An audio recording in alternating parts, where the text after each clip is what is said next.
Welcome back. In our previous session, we transacted the reading comprehension, the snake and the mirror from Unit 1 of class 9 English Reader. In this session, we'll continue the rest of the reading comprehension part. Before to start, let us recollect the things which were already completed. Once upon a time, there lived a homeopath. And this homeopath is narrating an odd experience faced by him during his youth. It was a hot summer night around 10 o'clock. When he returned his home and opened the door, there was a noise from above. However, he ignored it. Later, the same noise was heard by him for 3 or 4 times. Afterwards, a cobra, a full-blooded cobra, landed on his shoulder and coiled around his arm. So, up to this portion, we dealt this particular topic. Now, let us see what odd circumstances being faced by the doctor. I didn't tremble. I didn't crouch. There was no time to do any such thing. So, the doctor didn't move a bit. He didn't tremble either. He didn't shake. The snake slithered along my shoulder and coiled around my left arm above the elbow. It slithered to his left arm and coiled around it. Then what happened? The hood was spread out and its head was hardly 3 or 4 inches from my face. The snake's hood was just 3 or 4 inches away from the face of the doctor.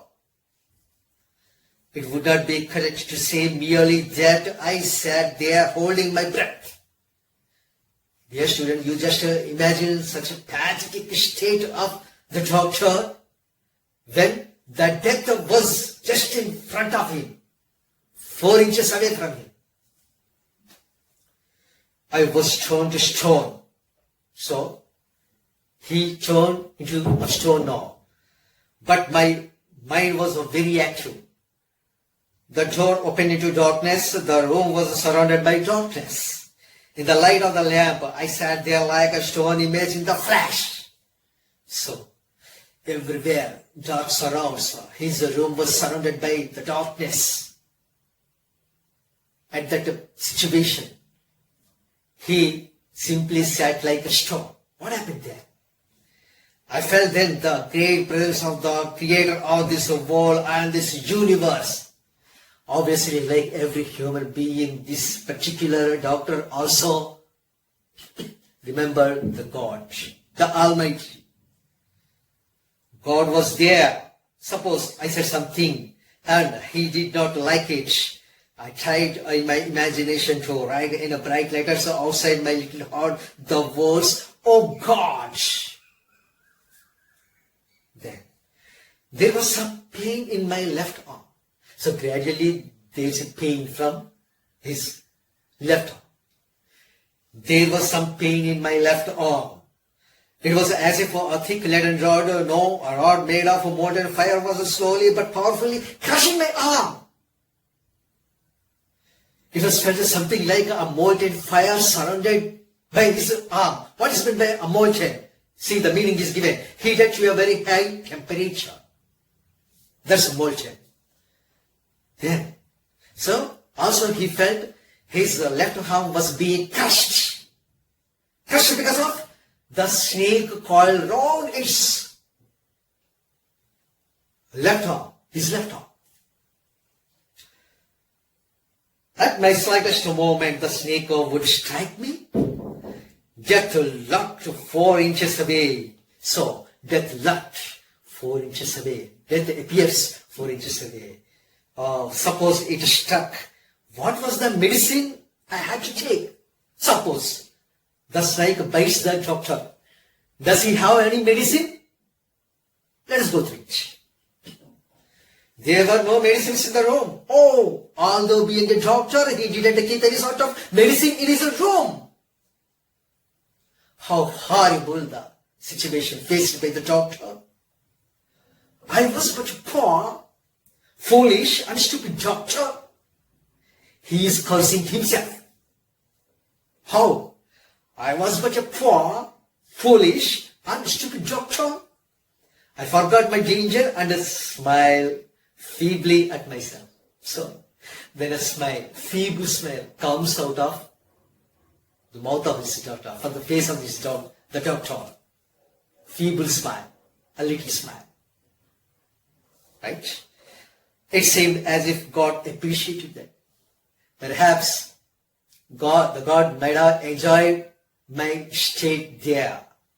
So, what was happened there? The snake turned its head. All of a sudden, the snake turned its head like this, from here to here. But what for? It looked into the mirror and saw its reflection. Oh, the snake starts seeing its own reflection in the mirror. I do not claim that it was the first snake that had ever looked into a mirror. I cannot say that whether this was the first snake that had seen its own reflection in the mirror. I can't say it. But it was certain that the snake was looking at the mirror. Yes, suddenly the snake was looking at the mirror. So he noticed it. Was it admiring its own beauty? Just as the doctor did a couple of minutes ago, what did he do? He looked into the mirror to see his beauty. He admired of his handsomeness. And strangely, the snake also starts doing the same. Was it trying to make an important decision about growing a mustache, or using eyeshadow and mascara, or wearing a vermilion spot on its forehead? Was the snake looking at its own beauty? And was it thinking of growing mustache? Or was it thinking about applying a mascara? Mascara to its eyelashes? Or was it mulling over to put a vermilion spot on its forehead? Vermilion spot. Bottu. What would have been the feeling of the snake here? How does it feel? I didn't know anything for certain. So, even the doctor doesn't have any sort of clue why the snake is behaving like that. But one thing is for sure. The snake is looking into the mirror. Looking into its own beauty. Then what happened? What sex was the snake? Was it male or female? Was the snake male or female? I will never know, for the snake unwound itself from my arm and slowly slithered into my lap. See, the snake slowly slithered. Slithered means moved or glided. So, the snake slowly slithered into my lap. What is it? From there, it crept on to the table and moved towards the mirror. Thank God! The snake slowly and steadily moved on to my lap, from there to near to the mirror. On the table near the mirror. Perhaps it wanted to enjoy its reflection at close quarters. Yes, the snake wanted to enjoy his own reflection. Maybe she wants to enjoy its own beauty, her own beauty in the mirror. That's why she approached in front of the mirror. I was no mere image cut in granite. I was certainly a man of flesh and blood. This particular doctor is quite sensible. Yes, he is so clever. He chose to become a man of flesh and blood. Then what happened? Still holding my breath, I got up from the chair. I quietly went out through the door into the veranda. From there, I left into the yard and ran for all I was worth. Yes. Straight away, the snake released his left arm and lap. He immediately got the flesh and the blood in his body and immediately ran away from there. He escaped the spot. Then what did he do? Whew. Each of us heaved a sigh of relief. All of us licked beadies. Somebody asked, "Doctor, is your wife very fat?" See, the villagers heaved a sigh of relief. Actually, the doctor is narrating the story to the villagers. So one of the villagers asked the question, "Doctor, is your wife very fat?" "No," the doctor said, "God will otherwise. My life companion is a thin, needy person with a gift of a spiritual." Exactly in a contrast to his expectations, his wife is not a fatty woman. In fact, she is slender woman. Okay, she is thin, lean, etc. Also has the power of a sprinter. Sprinter means, take a look at here, a fast runner. A fast runner. Someone else asked, "Doctor, when you ran, did the snake follow you?" And the doctor replied, "I ran and ran till I reached a friend's house. Immediately I smeared oil all over myself and took a bath." The doctor rushed to his friend's house and smeared oil from all parts of his body and had a bath. I changed into fresh clothes.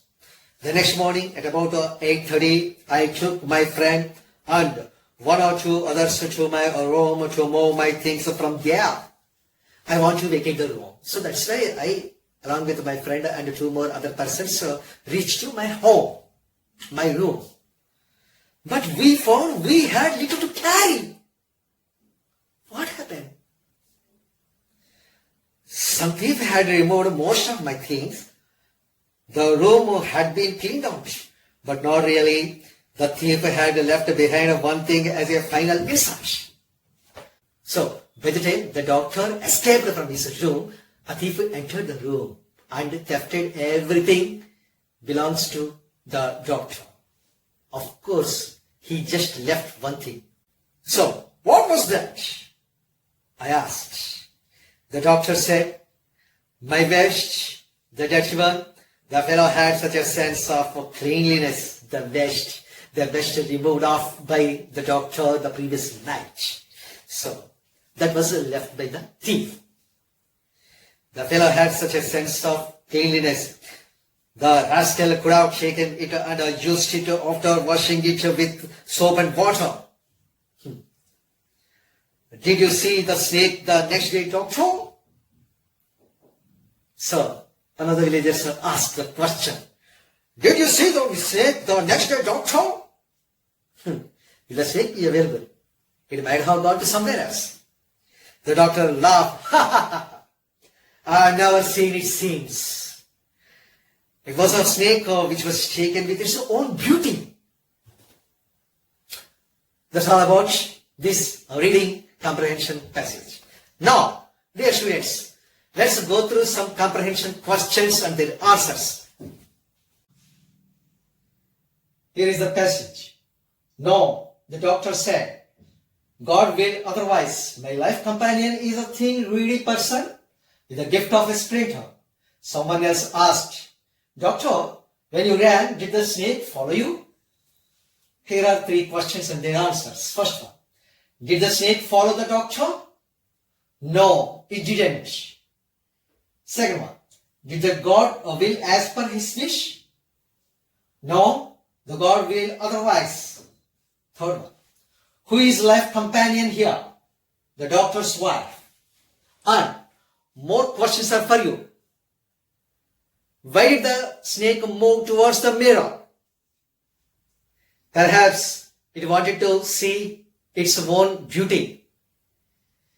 Where did the doctor escape? The doctor escaped to his friend's house. The thief stole everything except one thing. What was that? What was that? It's the vest of the doctor.